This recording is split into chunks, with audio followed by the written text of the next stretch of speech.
Welcome to Social Justice and K-12 Education Week 1. This week we will be focusing specifically on the critical service learning model and a little bit of context getting to know each other and ideas about tutoring, mentoring, and education in Portland. This critical service learning model is really important to the way that this class is organized and the way that we'll be discussing and working this term. As part of building an authentic relationship with you all, I wanted to show these photos. One is of me, my stepdaughter, and another student when I worked at a program at Rose Park School. And the other is some students from a couple of years ago working together at an alternative GED program.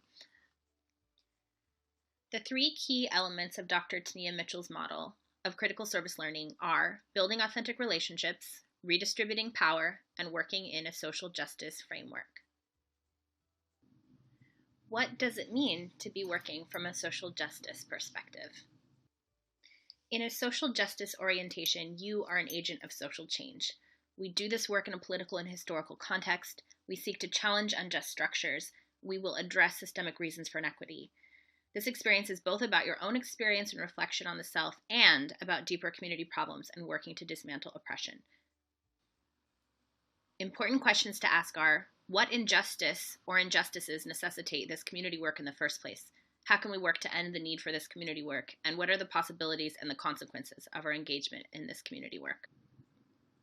What does it mean to build authentic relationships? How can we build reciprocal and interdependent relationships with our community partners and with each other? What are our common goals? How are the students we work with also our teachers? How do we not marginalize difference, but honor it? This is a relationship between equals, a relationship between people who bring the full resources and combined humanity to the table and share them generously.